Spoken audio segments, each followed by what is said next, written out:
मेरी जिंदगी का मकसद तेरे दीन की सरफराजी, मेरी जिंदगी का मकसद तेरे दीन की सरफराजी। मैं इसीलिए मुसलमान, मैं इसीलिए नमाजी, मैं इसीलिए मुसलमान, मैं इसीलिए नमाजी। और वो ज़माने में मुअज़्ज़ज़ थे मुसलमान होकर, वो ज़माने में मुअज़्ज़ज़ थे मुसलमान होकर, और आज हम खार हुए तारीख़ क़ुरान होकर। और हैरत है कि तालीम और तरक्की में पीछे, हैरत है, ताज्जुब है, हैरत है कि तालीम और तरक्की में पीछे जिस कौम का आगाज़ ही इक़रा से हुआ था, जिस कौम का आगाज़ ही इक़रा से हुआ था। मैं अपने तमाम साथियों को और ख़ासकर आप सारे लोगों का तहे दिल से शुक्रिया अदा करता हूँ कि आपने अपना कीमती वक्त निकाला और इस प्रोग्राम में शिरकत फरमा करके हमारे प्रोग्राम को ज़ीनत बख्शी। और उसके साथ साथ मैं अपने स्टाफ को जो हमारे सीनियर हैं, वरना किसी एक के बस का ये काम नहीं है, ये बिल्कुल नया आदमी, आपका बच्चा, मगर ये बड़ों का शफकत है, बड़ों की शफकत है, बड़ों की करनवाजी है। जैसे मुफ्ती आमिर साहब हैं, हज़रत मौलाना मोहम्मद फैज़ान साहब हैं, और भी दीगर जो हमारा स्टाफ है, उनकी नवाजिशों से, उनके मशवरे से अल्हम्दुलिल्लाह ये काम जो आज से तकरीबन 3 महीना पहले शुरू हुआ था, इतने थोड़ी मुद्दत में ये काम पाए तकमील तक पहुंचा। और हमने तो सोचा था कि कई महीने में हम एक ऐसा कोर्स लाएंगे और उस कोर्स के तहत इंशाअल्लाह ज़रूरियात दीन के जो मसले हैं, इबादत से मुताल्लिक, अक़ायद से मुताल्लिक और मामलात से मुताल्लिक, मैंने जो सोचा था अल्लाह की कुदरत से वो पूरा हुआ। और ये जो जमात बैठी है आपके सामने, ये ऐसी जमात है जो दुनियादार जमात है। ऐसा नहीं है कि ये मदरसे में पढ़ रहे हैं, ये दुनियादार जमात है, इसमें कोई कारोबारी है, कोई तो स्टूडेंट है कॉलेज का, मगर फिर भी इनके शौक और शौक को सलाम कि जो उम्र खेलने की होती है, बिगड़ने की होती है, उस उम्र में इन्होंने कदम बढ़ाया इल्म दीन के लिए और बहुत ही दिलचस्पी के साथ सीखा है। अभी इनका इम्तिहान भी हुआ, बहुत अच्छा चल रहा है।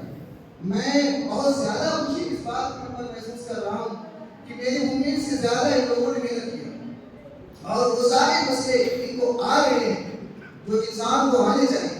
शादी ब्याह के मसले हों, तलाक से मुताल्लिक मसले हों, इबादत से मुताल्लिक मसले, वो सारे के सारे मसले अल्हम्दुलिल्लाह थोड़े से मदद इन्होंने सीखा है। मगर एक बात और जान लें, इस मतलब ये नहीं कि सारी चीज़ें में आ गई। ये तरबियती क्लास है, तरबियती कोर्स है। मैंने इनकी अपने एतबार से थोड़े तरीके से तरबियत फरमाई, थोड़ी तरबियत की है। और अगर अब इनको चाहिए कि यहाँ पर खुदा के लिए शौक पैदा किया जाता है, एक जज्बा पैदा किया जाता है, ताकि यहाँ से निकले तो ये क्या है, दीनी किताबों को पढ़े, मुताला करे और इंशाअल्लाह अगर ये इस मिशन को लेकर आगे बढ़ेंगे तो मेरा दावा है, अल्लाह की ज़ात पर भरोसा है कि अपनी ज़िंदगी में कभी ये भटकेंगे नहीं, कभी ये गुमराह नहीं होंगे, कभी ये बदमज़हब की तरफ इनकी रग़बत नहीं होगी इंशाअल्लाह। तो अब मैं ये जो बच्चे हैं, जो लोग हैं, हमारे साथी, हमारे भाई, बड़े भाई हैं, इनकी ख्वाहिश है कि कुछ सवाल हमसे किए जाए ताकि आप भी जाने कि इन्होंने पढ़ा क्या है, सीखा क्या है। तो कुछ चंद लोग हैं, उनसे कुछ सवालात करने, आप इत्मीनान से सुनें।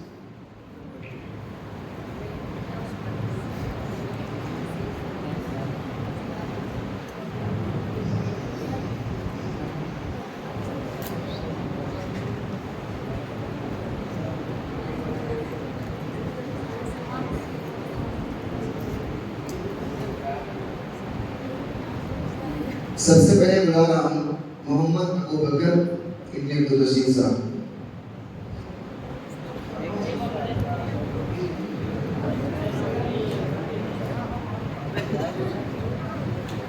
सबसे पहला आपका सवाल है, नमाज के चंद मकरूहात बताइए। नमाज में जो मकरूहात हैं उनमें से कुछ बताइए। बिस्मिल्लाहिर्रहमानिर्रहीम। अल्लाहुम्मा सल्लि अला सय्यिदिना मौलाना मुहम्मदिन व अलैहि सलातु व सलाम अलैका सय्यदी या हबीबी या करीमी या रहीमी या रसूलुल्लाह सल्लल्लाहु तआला अलैहि वसल्लम। कपड़ा समेटना, मसलन सजदे में जाते वक्त आगे या पीछे से उठा दो। दाढ़ी या बदन के साथ खेलना, बेजरूरत नमाज में खंगालना, जानबूझकर जमाई लेना, खुद आए तो कर देना, ये तमाम बातें वगैरह नमाज में मकरूह हैं। दूसरा सवाल है कि इमामत का सबसे ज्यादा हकदार कौन है? क्या हम किसी को इमाम बना सकते हैं? बिस्मिल्लाहिर्रहमानिर्रहीम। फासिके मौलिद जैसे शराबी, जुआरी, चुगलखोर, ज़नाकार, सूदखोर, दाढ़ी मुंडाने वाला या दाढ़ी मुंडाकर एक मस्त से कम रखने वाला वगैरह को इमाम बनाना गुनाह है।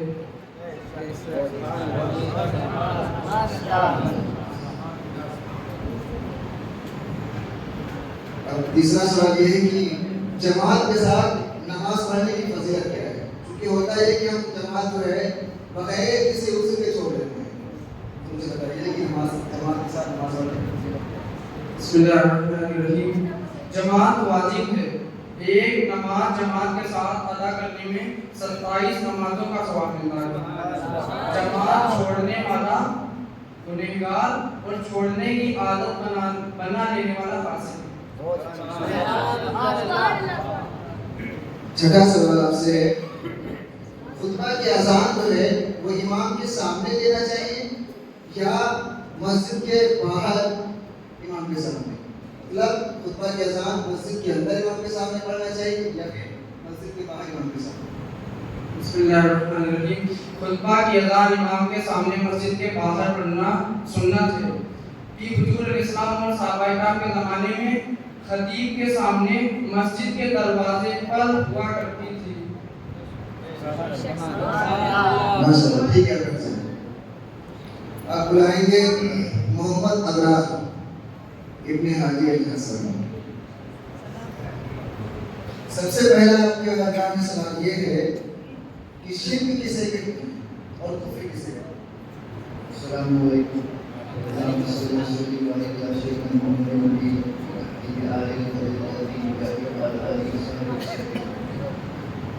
खुदाए ताला के जात व सिफात में किसी को शरीक करना शिर्क है और ज़रूरियात दीन में से किसी एक बात का इनकार करना कुफ्र है। दूसरा सवाल ये है, क़यामत किसे कहते हैं और क़यामत की कुछ निशानियाँ हैं? क़यामत उस दिन को कहते हैं जिस दिन इस्राफील अलैहिस्सलाम सूर फूकेंगे और सूर सीख की शक्ल की होगी। सूर भी खत्म हो जाएगी और इस्राफील अलैहिस्सलाम भी फना हो जाएंगे, यहाँ तक कि ज़मीन और आसमान, चांद सूरज भी खत्म हो जाएंगे। क़यामत की निशानियाँ, जीना आम हो जाएगा, गुनाह की तादाद बढ़ जाएगी, चरवाहे बेटी में रहने लगेंगे और सांप लड़कों के साथ खेलने लगेंगे और शेर और बकरी साथ में खेलने लगेंगे। और ये बताइए, क्या मरने के बाद फना हो जाती है? जी नहीं, फना नहीं होती है। बहुत अच्छे। मरने के बाद रूह के मकामात क्या है? मरने के बाद रूह के मकामात कुछ लोगों की कब्र पर रहती हैं, कुछ लोगों की जमीन आसमान के बीच में रहती हैं, कुछ लोगों की पहले आसमान दूसरे आसमान यहाँ सातवां आसमान तक रहती हैं, कुछ लोगों की जमजम के कुएं में रहती हैं, कुछ लोगों की जन्नत में आला मकाम मिली में रहती हैं। ठीक है। मोहम्मद अहमद भाई,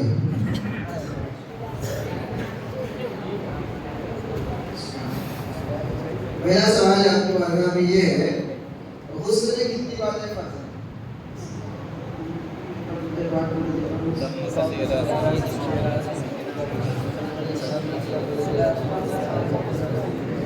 उसमें कितनी बातें फर्ज हैं। नंबर 1 कुल्ली करना, नंबर 2 नाक में पानी डालना, नंबर 3 तमाम बदन पर पानी बहाना कि एक बार की जगह भी सूखी ना रहे।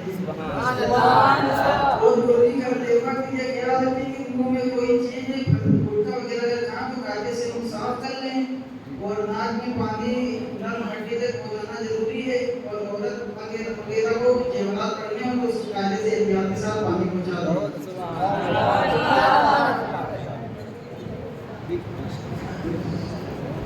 दूसरा सवाल ये है कि किन सूरतों में उसी करना फर्ज हो जाता है? जिन सूरतों में गुस्ल करना फर्ज है वो 5 हैं। नंबर 1 मनी का अपनी जगह से खारिज होना, मनी का सोबत के साथ खारिज होना। नंबर 2 एहतिलाम यानी सोते वक्त मनी का निकलना। नंबर 3 सदका में हस्बा तक चला जाना, एहतिलाम हो जाना और दोनों पर गुस्ल फर्ज हो जाएगा। नंबर 4 हैज यानी माहवारी के वक्त जो खून आता है उससे फारिग होने पर। नंबर 5 निफास यानी बच्चे की पैदाइश के बाद जो खून आता है उससे फारिग होने पर। इसका सवाल का ये है कि टॉयलेट में जाने की दुआएं और टॉयलेट से बाहर आने की दुआएं और टॉयलेट में जाने की आदत टॉयलेट में जाने से पहले सर यहाँ पे अगर सर नंगे मुंह तो कायदे से सर ढक लें, क्योंकि अगर नंगे सर जाएंगे तो फारिग गिरने का खतरा है, ज्यादा अंदेशा है फारिग गिरने का। और सबसे पहले दुआ पढ़ें। दुआ ये है अल्लाहुम्मा इन्नी औज़ुबिका मिनल खुबूसी वल खबाइसी। फिर जो है ये दुआ बाहर ही पढ़नी है। फिर उसके बाद अंदर उल्टा पैर रखें और टॉयलेट में दाखिल हो जाएं। फिर टॉयलेट में बैठने का तरीका ये है कि सीधी पाँव नॉर्मल रखें सीधा पैर और उल्टे पाँव पर ज्यादा जोर दें कि बाएं तरफ बड़ी आंत होती है, इससे पेट कायदे से सफा हो जाएगा और तमाम बीमारियों से निजात मिल जाएगी। फिर ना खखारें ना थूकें, उसके अंदर बात भी ना करें ना किसी बात बोलें। फिर जल्दी से फारिग होकर बाहर निकलने की कोशिश करें, क्योंकि ज्यादा देर बैठने से बवासीर होने का खतरा है। फिर बाहर निकलते ही दुआ पढ़ें। बाहर निकलना है तब दुआ पढ़ें।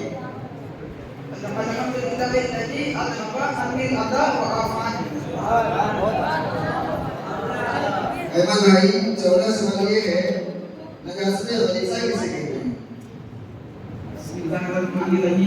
नजासत गलीज़ा इंसान के बदन से किसी भी ऐसी चीज का निकले जिससे वजू और गुस्ल दोनों वाजिब हो जाते हैं, जैसे पेशाब, पैखाना, खून बहना, पीप, मुंह भर के उल्टी होना और हराम जानवर का पेशाब और पैखाना, ये नजासत गलीज़ा है। जैसे शेर, कुत्ता, बिल्ली वगैरह और हराम और हलाल जानवर की ईद यानी बकरी, गाय, भैंस जिनको हम खाते हैं उनका गोश्त।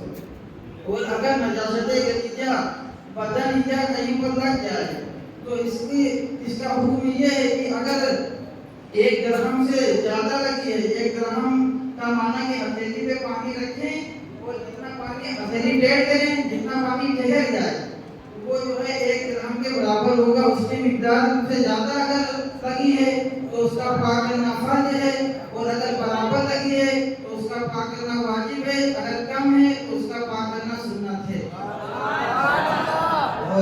ठीक है और कुछ अब उमर भाई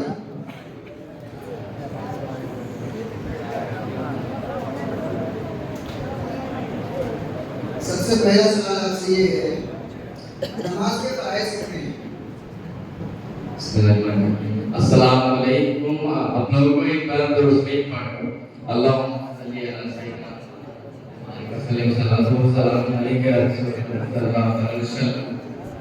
जवाब नमाज के फ़राइज़ 6 हैं। नंबर 1 क़ियाम यानी खड़े होकर नमाज पढ़ना। अगर कोई बगैर उज़्र बैठ के नमाज पढ़ता है तो नमाज नहीं होगी।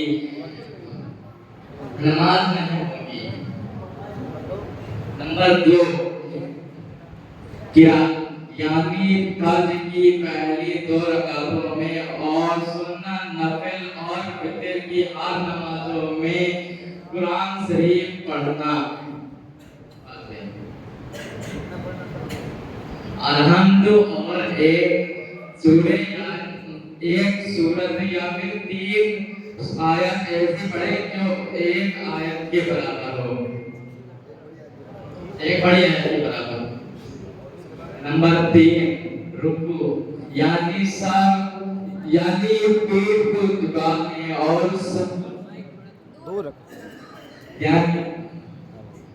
यानी पीठ को बिछा दें और सर और पीठ को बराबर रखें, ऊंचा नीचा न रखें। नंबर 4 सद्दा यानी पेशानी जमीन पर जमाना सद्दे की हकीकत है।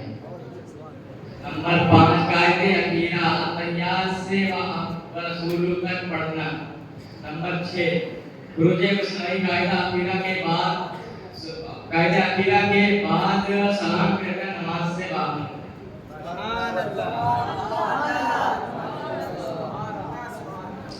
भाई दूसरा सवाल ये है कि नमाज के चंद वाजिबात नमाज के चंद वाजिबात सबसे तकबीर तहरीमा में लफ्ज़ अल्लाहु अकबर पढ़ना, अल्हम्दु पढ़ना, अल्हम्दु के हर रकात में अल्हम्दु एक ही बार सूरत से पहले एक ही बार पढ़ना। रुकू में और सजदे में पांव की उंगलियां जमीन पर 3 उंगलियां लगना जरूरी है। और वितर में दुआए कुनूत पढ़ना। माशाल्लाह बहुत अच्छा है। अहमद भाई ये बताइए अकामत के वक्त लोगों का खड़ा रहना कैसा है और कब खड़ा होना चाहिए? अकामत के वक्त लोगों का खड़ा रहना मकरूह है और अगर कोई और हयातल फला पर खड़ा होना सुन्नत है। इमाम और मुक्तदी को दोनों को हयातल फला पर खड़ा होना सुन्नत है।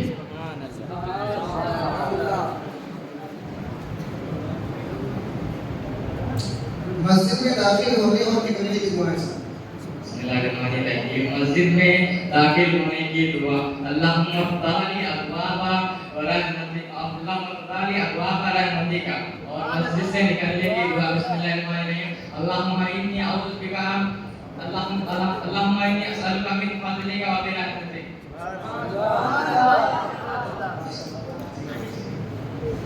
अबू समा भाई रेडी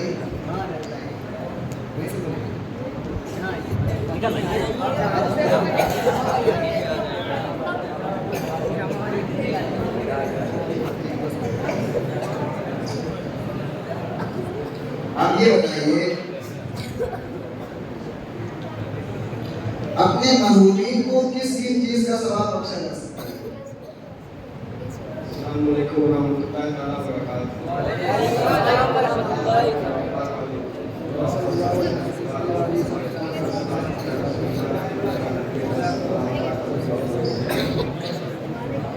अपने मरहूम को हर नए का साथ जा सकता है।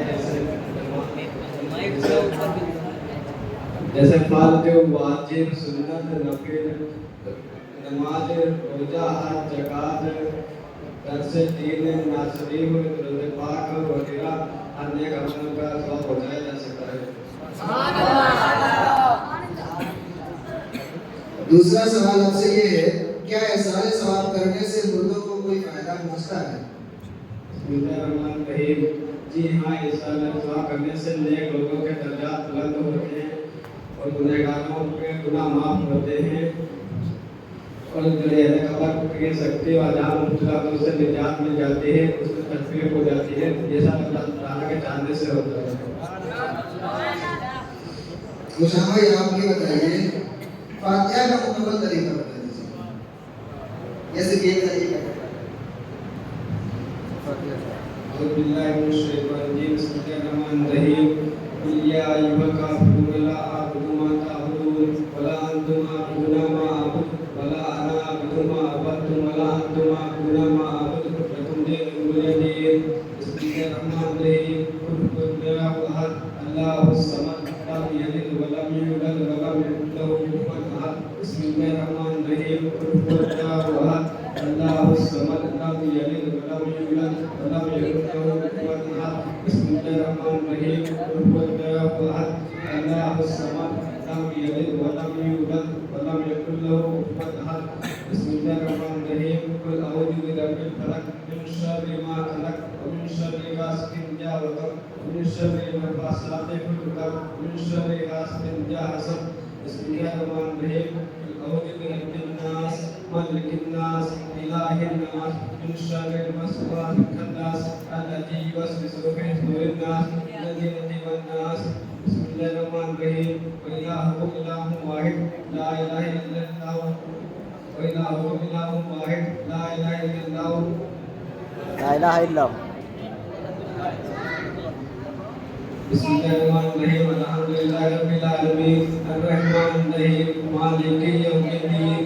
Iyyaka na'budu wa iyyaka nasta'in. Ihdinas siratal mustaqim. Siratal ladzina an'amta 'alaihim ghayril maghdubi 'alaihim waladdallin. Bismillahirrahmanirrahim. Wa ilahukum ilahun wahid.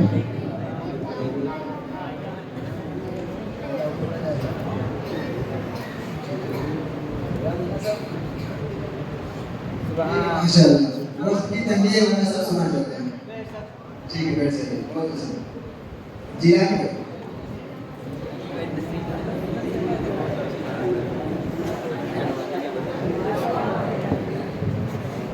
थोड़ी देर और बैठ जाइए इसमें से देखिए आप लोगों ने जो सवाल दिए हैं आपको वक्त ज़्यादा हो रहा है इसलिए हम थोड़ा थोड़ा पूछेंगे दो दिन में ठीक है सब्र कर लेना पहला सवाल आपके बारगाह में ये है वस्तु में कितनी बातें इसमें 4 बातें पढ़ते हैं नंबर 1 चेहरा धोना नंबर 2 उंगली पर हाथ धोना नंबर 3 चौथाई सर का मसा करना नंबर 4 नंबर पर पाल माशाअल्लाह बहुत सुभान यानी भाई आप बताइए वो कौन सी अज़ान है जिसका जवाब नहीं दिया जाएगा मुक्तदियों को खुतबे की अज़ान का जवाब हर जुबान से हरगिज़ ना दे अगर दिल से जवाब दिया जाए तो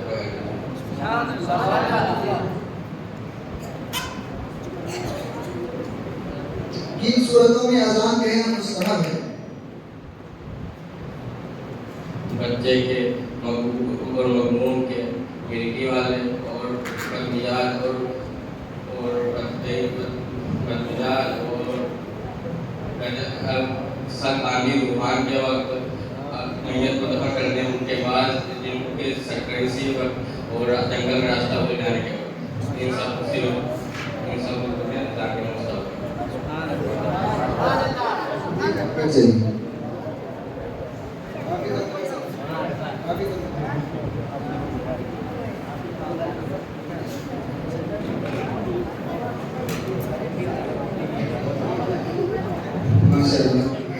पहला सवाल आपसे ये है कि आम बोल चाल में बोले जाने वाले कुछ खुफिया कलमा बताइए जो आम तौर पर बोल चाल में बोले जाते हैं अस्सलाम वालेकुम जो कहे ऐ अल्लाह मुझे रिज़्क़ दे और तंदुरुस्ती डालकर पैसों पर डाला ऐसा कहना कुफ्र है जैसे कि किसी के घर में एक आदमी का इंतकाल हो जाए और उसके छोटे छोटे बच्चे हों तो आसपास लोग ये कहें कि अल्लाह को ऐसा नहीं करना चाहिए था उनके छोटे छोटे बच्चे थे और उनके सर का साया उठा लिया ऐसा कहना कुफ्र है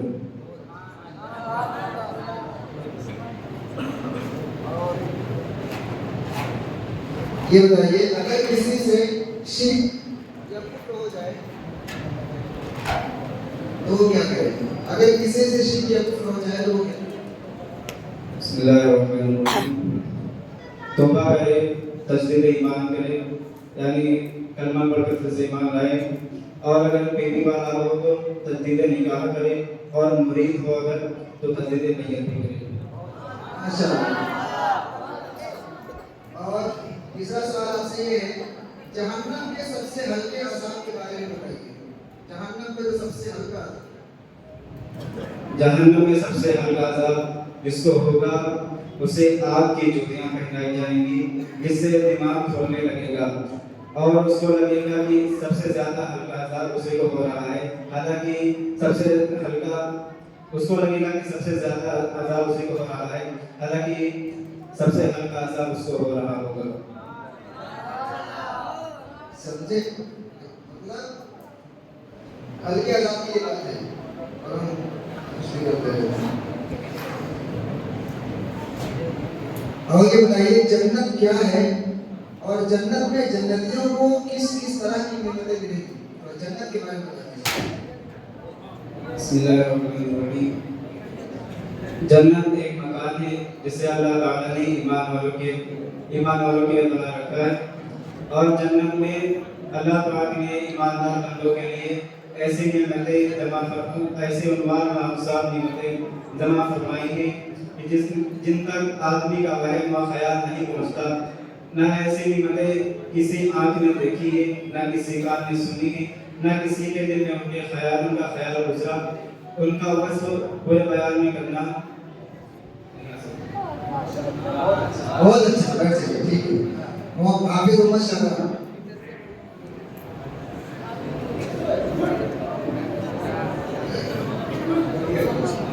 आप ये बताइए सुन्नत कफन मर्द के लिए कितने कपड़े हैं? बिस्मिल्लाहिर्रहमानिर्रहीम।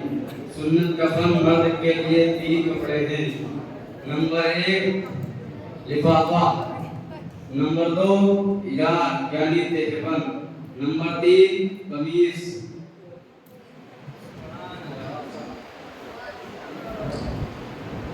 सुन्नत कफन औरत के लिए कितने कपड़े हैं? सुन्नत कफन औरत के लिए 5 कपड़े हैं।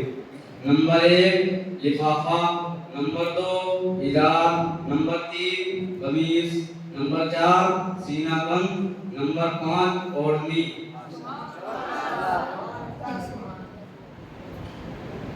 नमाज़े जनाजा पढ़ने का तरीका बताइए। नमाज़े जनाजा पढ़ने का तरीका, सबसे पहले नियत करें। नियत की मैंने इस नमाज जनाजा की माजाइज 4 तकबीरों के साथ वास्ते अल्लाह ताला के लिए दुआ, इस मंजिल के लिए मुंह मेरा तरफ काबा शरीफ की अल्लाहु अकबर हाथ उठाता हूं, फिर अल्लाहु अकबर कहते हुए नाक के नीचे बांध ले, फिर सना पढ़े, फिर तकबीर करें, फिर दुरूद पढ़ें, फिर तकबीर करें, फिर अगर बालिग हो तो बालिग की दुआ पढ़े, अगर नाबालिग लड़की हो तो नाबालिग लड़की की दुआ पढ़े, अगर नाबालिग लड़का हो तो नाबालिग लड़का की दुआ पढ़े। उसके बाद फिर सलाम करते हैं,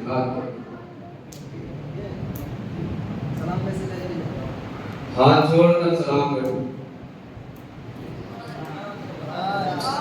आखिरी सवाल आपसे है, ज़कात किस पर फर्ज होती है और ज़कात कितने प्रतिशत निकाली जाती है, कितने प्रतिशत मानते हैं?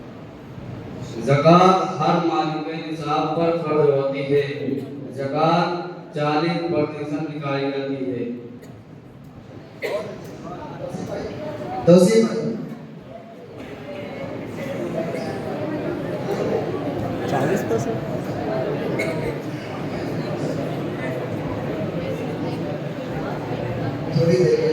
थोड़ी देर के लिए आप बहुत समय करेंगे। चलिए, सबसे पहला सवाल आपसे ये है, कम से कम महर की मिकदार कितनी होनी चाहिए? कम से कम महर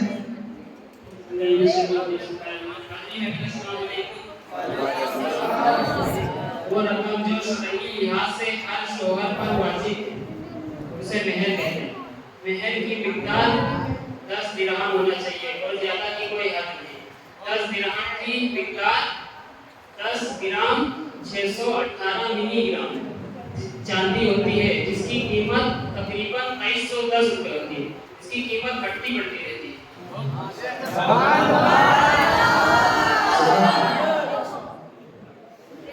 और ये बताइए, औरत की हालत के एतबार से इद्दत की कितनी किस्में हैं? औरत के एतबार से इद्दत की 3 किस्में। नंबर 1 तलाक वाली इद्दत। तलाक वाली इद्दत औरत को हैज आता हो और हमल से ना हो, 3 हैज आना शर्त है। नंबर 2 हमल वाली इद्दत, बच्चा पैदा होने के बाद इद्दत खत्म हो जाए अगर पति की मौत के 1 घंटा बाद क्यों ना पैदा हो। नंबर 3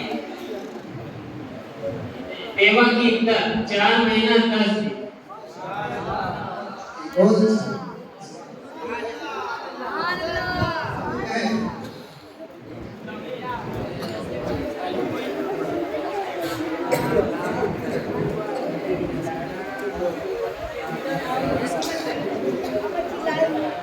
थोड़ी देर से ठीक है।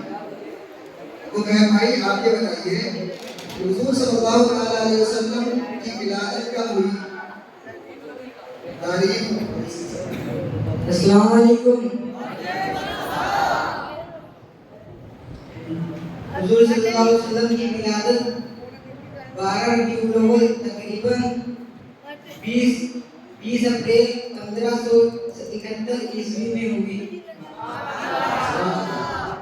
दूसरा सवाल ये है, नबी करीम अलैहिस्सलाम के वालिद माजिद का क्या नाम है? हजरत अब्दुल्लाह रज़ियल्लाहु ताला अन्हु। तीसरा सवाल, नबी पाक अलैहिस्सलाम की वालिदा का नाम क्या है? हजरत आमिना रज़ियल्लाहु ताला अन्हा। चौथा सवाल, हुजूर पाक अलैहिस्सलाम कहाँ पैदा हुए? मक्का शरीफ में पैदा हुए। नबी पाक अलैहिस्सलाम के दादा का नाम क्या है?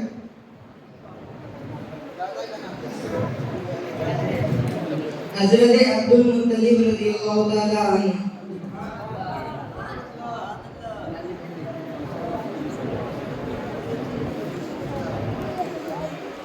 नबी पाक अलैहिस्सलाम का रौज़ा घर कहाँ पर है?